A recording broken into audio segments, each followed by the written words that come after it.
Good morning, class. Happy Monday. Welcome to another week of math. We are starting a new unit today, okay? But the cool thing is that you are probably already a little bit familiar with this unit because this unit is graphs, okay? And you've seen graphs before. We remember that graphs are a way of presenting data visually, right? So that we can see it. So you've had a lot of experience with bar graphs from last year. And so today we're just building on that knowledge and we're actually going to learn about a new thing called line graphs, okay? So what you're going to need for today is this paper that I sent home with you, okay? Because we're going to be starting on this page and we're going to be working on making a graph together, okay? Because I have here some data. So this data is taken from a swimming pool in Singapore, okay? And so they tracked the attendance at this swimming pool for 5 months, okay? So that's our data in the table, and we are going to graph it together, okay? So I just want to draw your attention to what's been given to us here. Sorry if it's a little blurry, but as you can see, this is a basic empty graph. So we have our title, which is graph for attendance at the swimming pool, okay? And we've been given the data that we need on both of our axes. So the bottom axis tells us all the different months that we're going to be graphing. And very importantly, this axis tells us the scale, okay? So it's tracking the number of people, that's what it shows us. And it has given us even numbers going up, okay? And it's going up by thousands. And it's skipping lines. So that means that the lines in between are going up by 500s, right? So it starts with 0, and then 500, and then 1,000 is the first one marked. And then we have 1,500, and then 2,000 is the next one marked. So we know that it's going up at that scale, okay? So when we're drawing in our data, we have to put it to the line that it fits in, okay? So for example, in August, there was 2,500 people. So I'm going to come to August and we'll do it 2 squares wide. And we're going to go up as far as 2,500 people. So you see it's right between, and sorry if it's blurry, 2,000 and 3,000. So I'm going to draw that on mine. So grab a marker, pause me if you need to, so that you can draw on your chart too.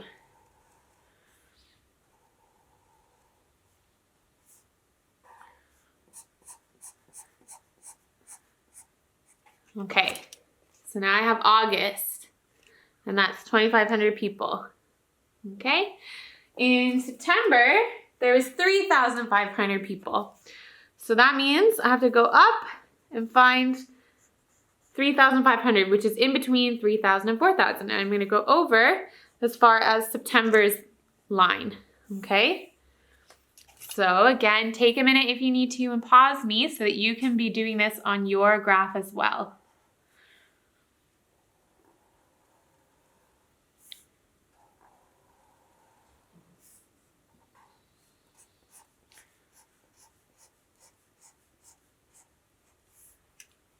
Okay, so here's September filled in for me.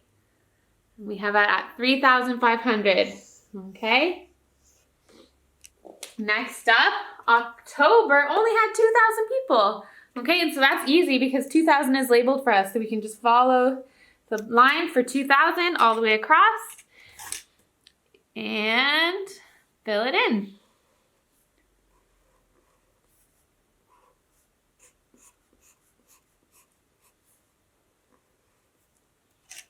Okay, so now I have October, and it's level with 2,000, and it's over the October spot. All right, how about November? 2,500 again. Okay, so we got to track across, and we know that our line is between 2,000 and 3,000, so that's where I've set it here.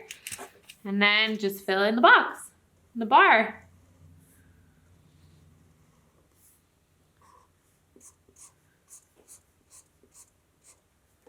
Okay, so there's 4 bars, and December had lots of people, so let's mark it at 4,000. And again, 4,000 is clearly shown because it's listed on the side, so we're just going to follow that line across and color all the way down.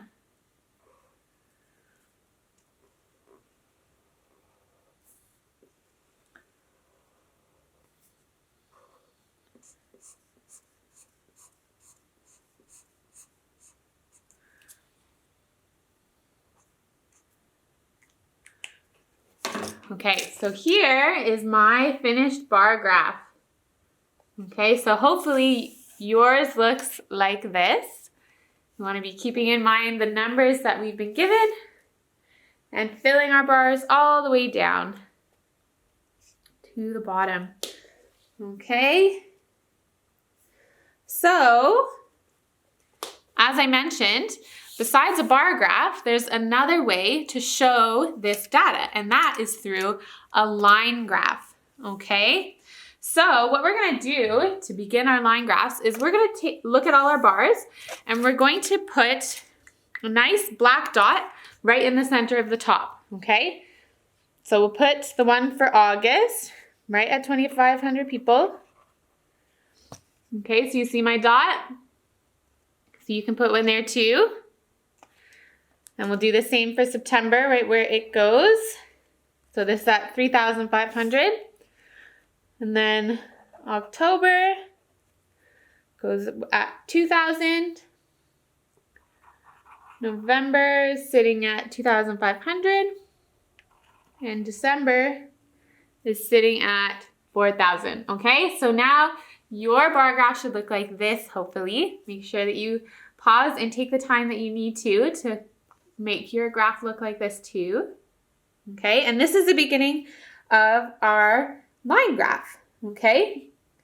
So it's giving us the same information. So if you notice, it's showing, it's intersecting the August line and the number of people in August, okay? So we're on the September line and we're showing the number of people in September. So it's giving us the same information that the bar graph did, but it's gonna show us in a way that looks a little bit different, okay?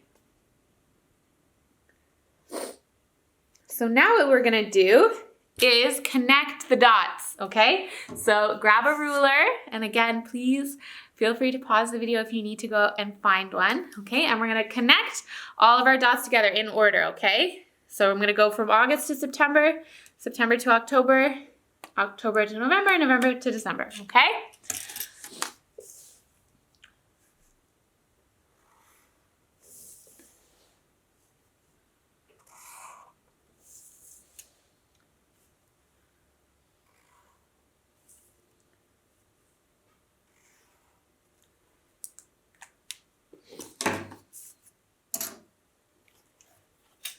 Okay, so here's what my bar graph looks like. So you see how all the lines are connecting the different months together, okay? And so this is actually the cool thing about line graphs, okay? Because they connect the information together because it relates to each other, right? So the months are relating to one another, and so we're seeing the difference with the connected lines. So now take a moment and open your textbooks. Okay, we're on page 51, and let's see how we did. Okay, so here's page 51, and this is the same data in case you didn't notice. So I took the table and I put it on the board here, and now this is the line graph. So how does our line graph compare? What do you guys think? Looks pretty good to me. Okay, so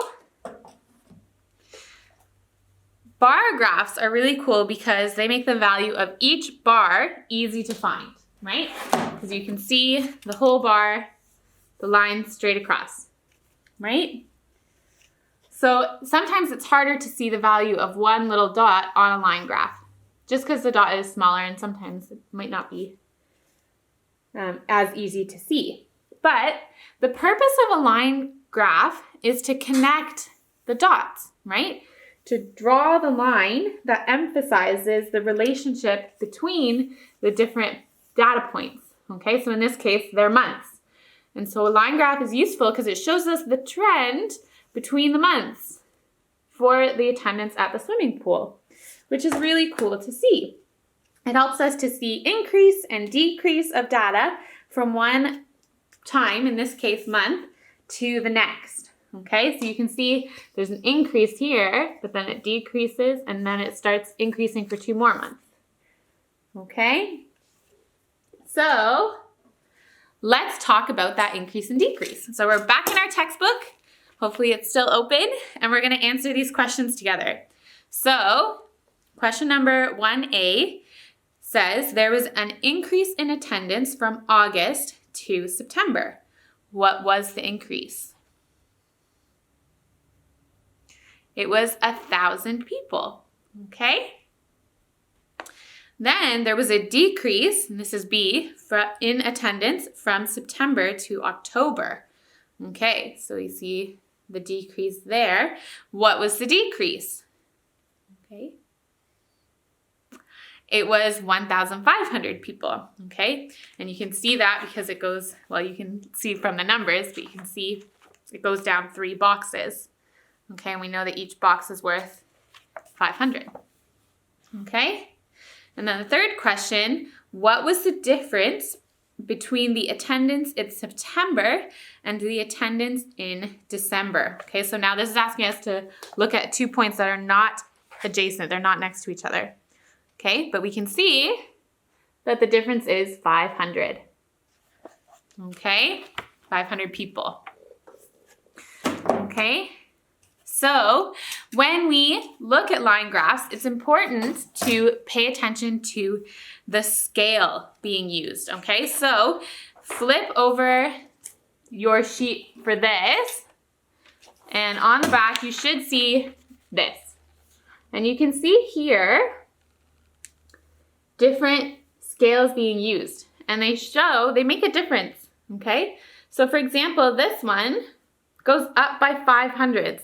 And each 2 squares only goes up by 500. So our graph looks a lot taller.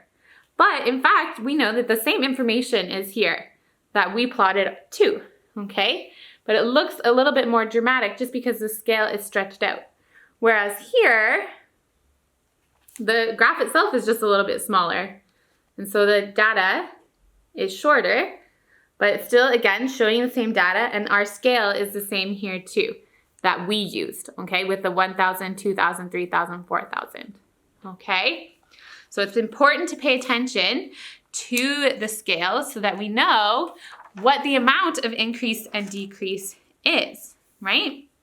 So for example, we can use graphs to make opinions, right? So if someone wanted to convince readers that there was a considerable increase in the pool in December, which graph might they want to use?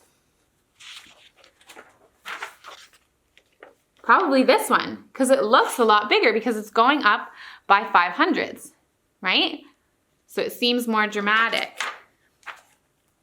Okay, so sometimes misleading graphs can be used in advertisements when they stretch out the data by going up by such small scales, right? So it's important to examine it and see the scale and determine if they're valid, right? If they actually support the claims being made. Okay? So that is actually it for today.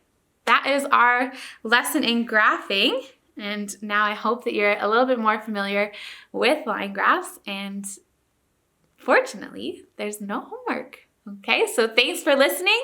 Welcome to this introduction of line graphs, and I look forward to seeing you tomorrow.